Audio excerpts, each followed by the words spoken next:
Good morning, dear students. Last class we discussed shift in demand. Shift in demand and a change in demand due to change in factors other than price. Price allada വേറെ നമ്മൾ പറഞ്ഞ കുറേ factors ഉണ്ട്. Consumers income, taste and preferences, price of substitutes and complementary goods, etc. But the change in demand due to any of the factors other than price is known as shift in demand curve. But today we are going to discuss the extension and contraction of demand. What do you mean by extension and contraction of demand? It means that it is actually the law of demand. Law of demand la nammal endha parayunnathu? The relation between price and quantity demand.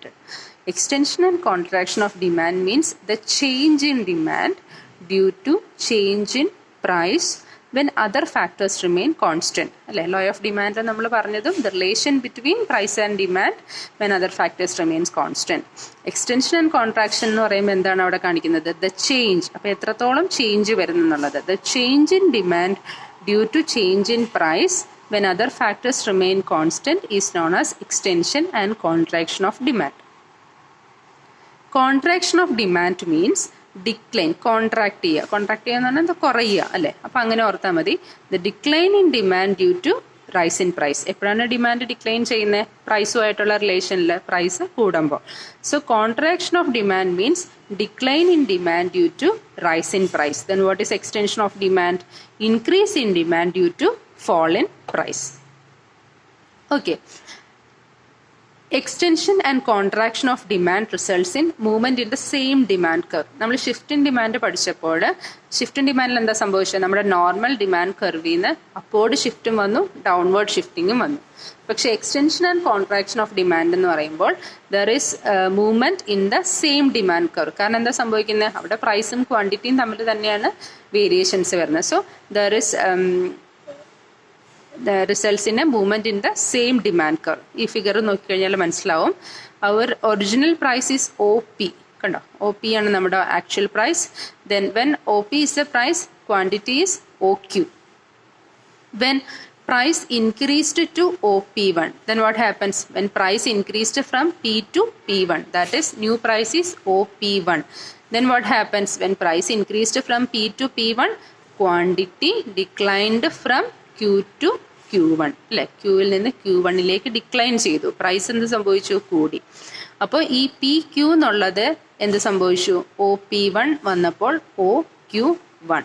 അതുപോലെ തന്നെ ഇവിടെ നോക്കിക്കേ, figure 2.7 shows that when the price is OP, the quantity demanded is OQ. And when the price comes down to OP2, what happens? The demand is increased to OQ1. അവിടെ ആ ഒരു sentence മിസ്സായിട്ടുണ്ട്. And when the price is increased to OP1, price ഇനി അടുത്തത് നോക്കിക്കേ,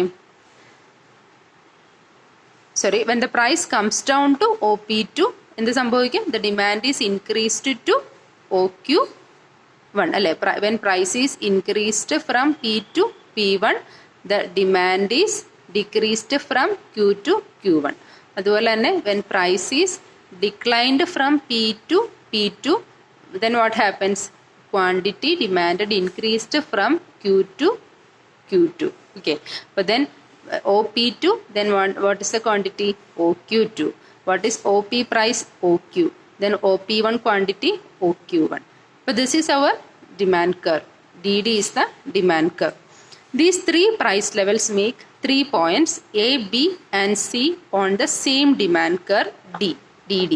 Okay, now our demand curve is DD and three price levels, that is A, B and C. Extension of demand makes downward movement along the same demand curve and contraction of demand brings an upward movement on the demand curve.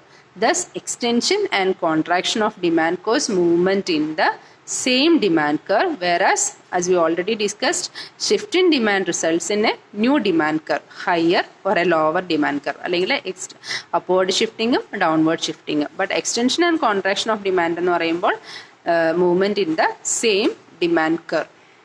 Okay.